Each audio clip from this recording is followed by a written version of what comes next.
You, John Fitzgerald Kennedy, do solemnly swear. I, John Fitzgerald Kennedy, do solemnly swear. That you will faithfully execute the office of President of the United States. That I will faithfully execute the office of President of the United States. And will, to the best of your ability.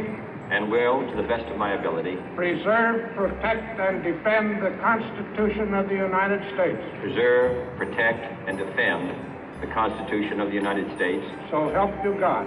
So help me God.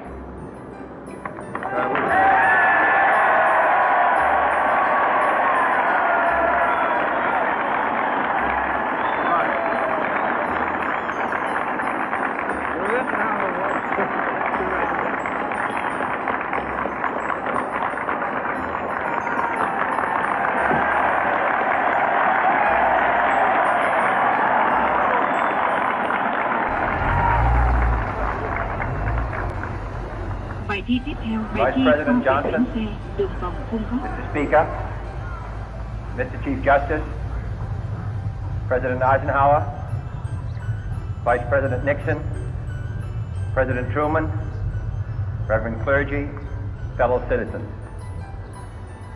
We observe today not a victory of party, but a celebration of freedom, symbolizing an end as well as a beginning, signifying renewal as well as change. For I have sworn before you and Almighty God the same solemn oath our forebears prescribed nearly a century and 3/4 ago.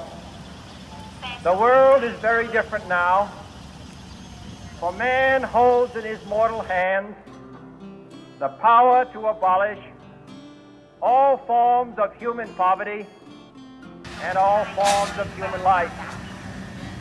And yet the same revolutionary beliefs for which our forebears fought are still at issue around the globe.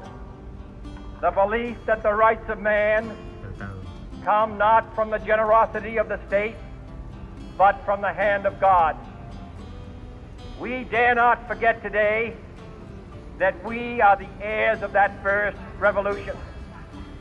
Let the word go forth from this time and place to friend and foe alike that the torch has been passed to a new generation of Americans born in this century, tempered by war, disciplined by a hard and bitter peace, proud of our ancient heritage, and unwilling to witness or permit the slow undoing of those human rights to which this nation has always been committed and to which we are committed today at home and around the world.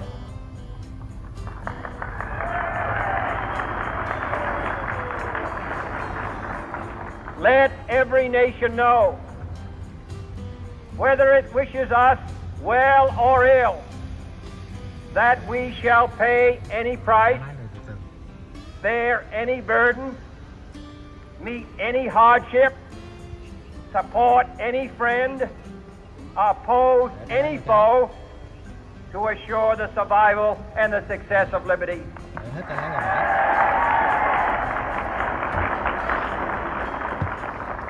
This much we pledge and more.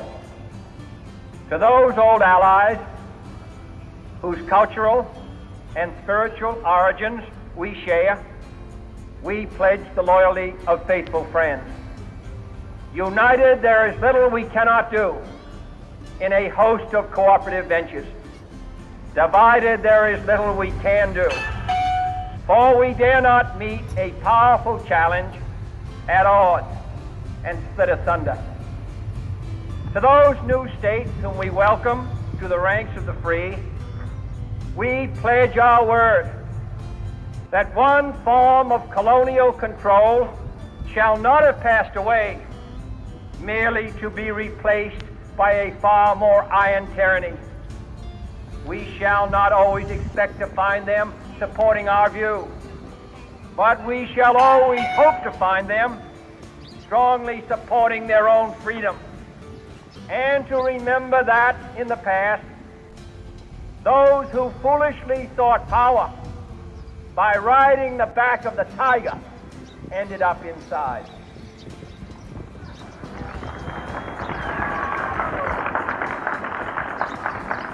To those people in the huts and villages of half the globe struggling to break the bonds of mass misery, we pledge our best efforts to help them help themselves for whatever period is required, not because the communists may be doing it, not because we seek their votes, but because it is right. If a free society cannot help the many who are poor, it cannot save the few who are rich.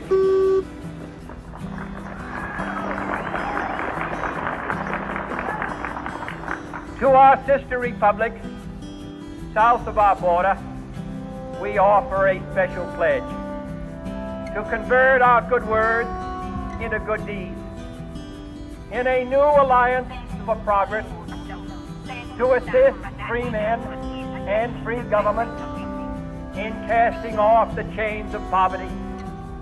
But this peaceful revolution of hope cannot become the prey of hostile powers.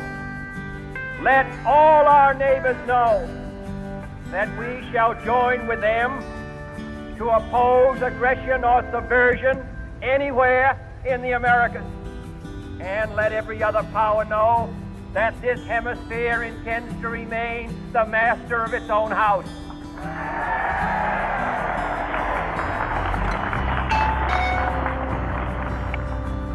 To that World Assembly of Sovereign States, the United Nations, our last best hope, in an age where the instruments of war have far outpaced the instruments of peace, we renew our pledge of support to prevent it from becoming merely a forum for invective, to strengthen its shield of the new and the weak, and to enlarge the area in which its writ may run.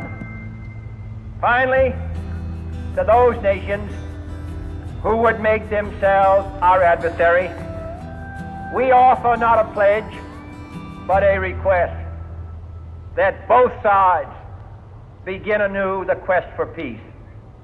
Before the dark powers of destruction, unleashed by science, engulf all humanity in planned or accidental self-destruction, we dare not tempt them with weakness, for only when our arms are sufficient beyond doubt can we be certain beyond doubt that they will never be employed.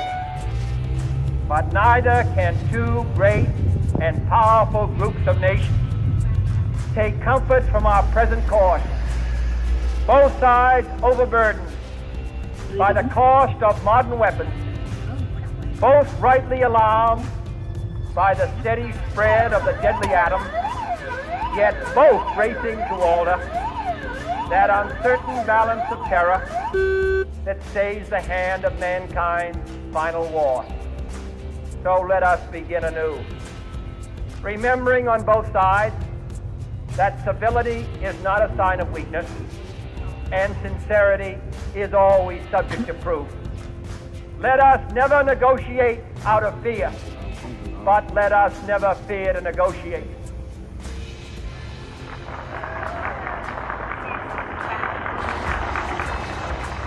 Let both sides explore what problems unite us, instead of belaboring those problems which divide us.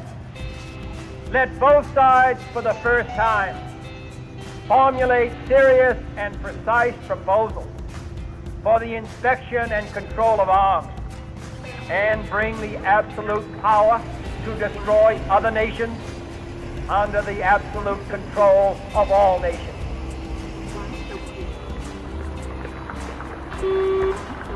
Let both sides seek to invoke the wonders of science instead of its terrors. Together, let us explore the stars, conquer the desert, eradicate disease, tap the ocean depths, and encourage the arts and commerce. Let both sides unite to heed in all corners of the earth the command of Isaiah to undo the heavy burden and let the oppressed go free. And if a beachhead of cooperation may push back the jungle of suspicion, let both sides join in creating a new endeavor, not a new balance of power, but a new world of law, where the strong are just and the weak secure and the peace preserved. All this will not be finished in the first 100 days, nor will it be finished in the first 1,000 days, nor in the life of this administration, nor even perhaps in our lifetime on this planet. But let us begin.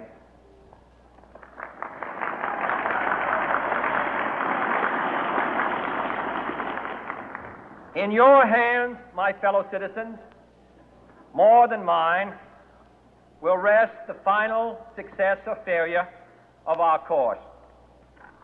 Since this country was founded, each generation of Americans has been summoned to give testimony to its national loyalty. The graves of young Americans who answered the call to service surround the globe. Now the trumpet summons us again, not as a call to bear arms, though arms we need, not as a call to battle, though in battle we are, but a call to bear the burden of a long twilight struggle, year in and year out, rejoicing in hope, patient in tribulation, a struggle against the common enemies of man, tyranny, poverty, disease, and war itself. Can we forge against these enemies a grand and global alliance, north and south, east and west, that can assure a more fruitful life for all mankind? Will you join in that historic effort?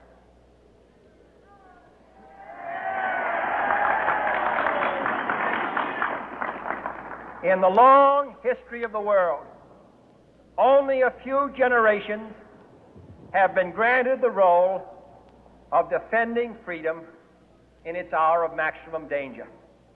I do not shrink from this responsibility. I welcome it.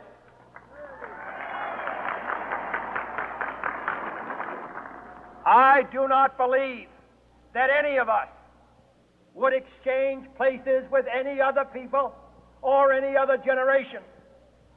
The energy, the faith, the devotion which we bring to this endeavor will light our country and all who serve it. And the glow from that fire can truly light the world. And so, my fellow Americans, ask not what your country can do for you, ask what you can do for your country.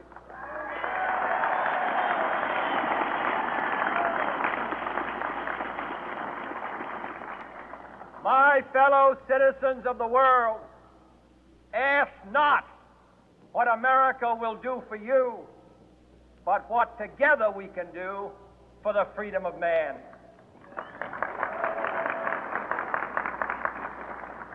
Finally, whether you are citizens of America or citizens of the world, ask of us here the same high standards of strength and sacrifice which we ask of you. With a good conscience, our only sure reward, with history the final judge of our deeds, let us go forth to lead the land we love, asking His blessing and His help, but knowing that here on earth God's work must truly be our own.